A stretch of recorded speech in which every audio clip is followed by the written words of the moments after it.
Right. Good afternoon, ladies and gentlemen, and all the ships at sea. This is the, what's today? The February 19th, 2025 meeting of the Hermosa Beach Civil Service Board. First item of business is Pledge of Allegiance.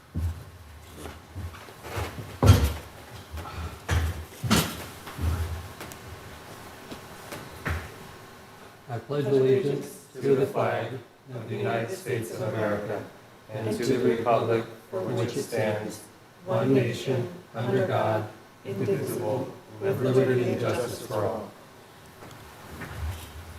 Thank you. Roll call. Where's my?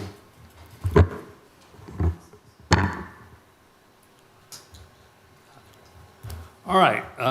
Member Ellman. Here. Member Wolf. Present. Member Williams. Member Jones. Here. And I'm Member Collins, and I am here also, and so we have a quorum. First item of business, announcements for the Civil Service Board. Are there any announcements to be made? No announcements. No announcements. All right. That brings us to item 5, public comment. We have no public present. Do we have any requests for telephone comment or anything like that? Any written requests for comment? Hearing none, we will move on to item 6. Minutes of the Civil Service Board meeting of September 18th, 2024. Are there any comments, questions, corrections? Go ahead. I have a suggested correction. It says that Mr. Wolf commented on the new Civil Service Board members, and I know that comment is usually the term, but I just think sometimes comments could be negative or positive, and I would like that to be changed to Mr. Wolf welcome the new board members rather than comment. That's kind of how I remember it. So, Yeah. We will make that change. Thank you. all right. Any other changes? All right. With that change, could I have a motion to approve? So moved. Is there a second? I'll second. All right. All in favor? Where's my list again? Just gonna scroll up. There we go. All right. Member Ellman? Yes. Member Wolf? Yes. Member Williams? Not present. Member Jones? Yes. And I, Member Collins, vote yes as well. All right. Item 6B, request to approve revisions to the class specification for management analyst. Do we have a presentation on that, or? Just a quick verbal presentation to give you a little bit of background. So in front of you today are the job classifications for one of our analyst ranks, the management analyst. These descriptions have not been updated in over 8 years. So part of the work that our team does on the HR side and the work that you as board members do is continually refreshing and looking at our job descriptions to make sure that, one, they're applicable to the workforce that we're currently recruiting, and they reflect the modern way of doing business, especially at a city like our size. So if you'll notice, a lot of the changes, pretty straightforward, but what they do is reflect the job descriptions more closely for the positions which we have this classification, mainly in our city manager's office and our public works department. So right now, currently, we are in the recruitment process for one management analyst in the public works department, and all the recommended changes in front of you redlined essentially reflect the classifications, the qualifications, and the desired attributes for this position in the modern workforce today. So with that ends my short staff presentation. Happy to answer any questions or provide any clarification if there's any. Are they broad enough to apply to other positions that might come along in that class? Or are they very specific to the one position that you're hiring for? No, they're meant to be broad, and I'll give you an example. We utilize these classifications in many different forms. For example, in the city manager's office, there's a communications-focused analyst. The public works one is more contract management, budget-focused. So why this list is so exhaustive is to be able to have that catch-all. So a candidate doesn't have to meet all, but we want to make it broad enough to be able to recruit for different classification, or different requirements for different jobs. Any other questions or comments about it? I have just a couple. Is there anyone currently in this position with the city? This classification, yes, I think there's 3 in the city manager's office currently. This one in the public works department, which we're recruiting for, it was vacated a few months ago, so it's currently vacant. Okay. Very talented people must to fulfill all these job descriptions that we have here. The other thing I had is, down on the list, it says that they negotiate. Is that something that we would normally have this type of job negotiate something on behalf of the city? So negotiate's kind of a misnomer. It's more dealing with the face-to-face communication with vendors. I'll give you an example. A few of our staff members in the city manager's office deal with vendors, not directly. So the city manager is the only one that can negotiate on behalf of the city and formally sign contracts. That's labor negotiations, that's contract negotiations. Negotiate is more of a lowercase n in this description. It's dealing with vendors, scope of work. So this classification isn't deputized to sign anything on behalf of the city. It's more of a functional role than, I think you think of negotiations, you think labor negotiations, contract negotiations. It's not that. It's more interaction with vendors and like agencies. Would the word interface be more accurate? Or interact. Yeah, you Because can make that change. negotiations is a very loaded term, and particularly in public sector. I agree. You can make that change. Last question.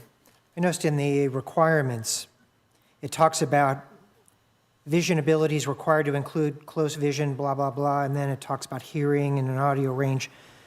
If somebody were vision or hearing impaired, would we consider them for this job?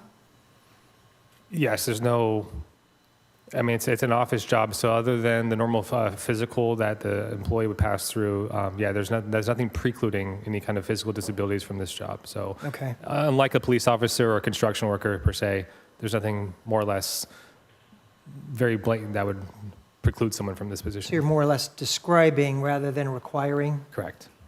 Got it. That's all I had. All right, anything else? Can I have a motion to approve the change?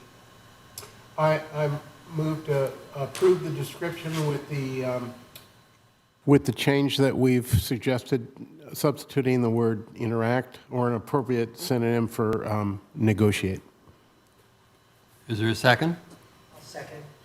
All right, all in favor? Member Ellman, Aye. Member Wolf, Yes. Member Williams, not present. Member Jones, Yes. and I, Member Collins, vote yes as well. Motion carries. I believe that concludes our, oh no, we have one of this. Are there any public comments at this point? Anybody on the phone calling up to tell us what we did wrong? All right, could I have a motion to adjourn? I just have a general comment of staff. As I've mentioned before, I think this is an incredibly talented and civic-minded commission, and our responsibilities now with the changes are fairly limited, as we can tell by the brevity of our meetings. And I just want to, again, open it up to staff that if there's ever anything that you think that we could be of service to the city in terms of giving input or making sure that that your jobs are easier or our input would be helpful, I think all of us would welcome those opportunities to be of further service. I really appreciate that. Sorry, one comment. As you know, the city is going into negotiations with all of our bargaining units in this upcoming cycle. So granted, the city council is the bargaining party, but I'm almost certain that out of those discussions are going to come out, proposed tweaks, changes to job descriptions and whatnot. That's under the purview of this board here. So I appreciate that comment, and I do foresee, especially in the next few months, more frequent meetings and more substantive agenda items coming to your attention. And also, this is the only civil service commission that I've ever been on, but I don't know if in other cities that civil service commissions have similar responsibilities, or if there's anything else that they're doing that we can do, just in terms of, as I said, providing the input that you think could be helpful in terms of the effectiveness and efficiency of the staff that works for the city. I do appreciate that. And also, we just onboarded a new HR manager, Tiffany Nguyen, who's actually going to be chairing this commission in the next few meetings. So as we onboard her, I think she has a breadth of experience with other municipalities. So I think some of the ideas and her experiences will help inform some of the items that we bring forward to you. So I hear you loud and clear. You guys are willing and able to do more, and I think we will be careful what you wish for. We will take you up on that offer. And so could you kind of go through her background? Yeah, briefly, yeah. She will be here the next meeting, but she has experience working with the city of Santa Ana, the city, Orange County Sanitation Department, and she also came directly from Southern California Edison. So small city experience, similar to Hermosa, but large, quasi-public experience with Southern California Edison. So a very, very developed background in negotiations, benefits, pay, performance reviews, retention, cradle to grave. So she will be here next meeting to introduce herself, but we're very happy to have her on board. Good. All right, anything else? Could I have a motion to adjourn? Oh, we did that already, didn't we? No, I don't think we did. Did we? So moved. Is there a second? I'm always reluctant to leave, but I'll second. All right, all in favor. Member Ellman, Yes. Member Wolf, Yes. Member Williams, absent. Member Jones, Yes. and I, Member Collins, vote yes as well. The board stands in adjournment.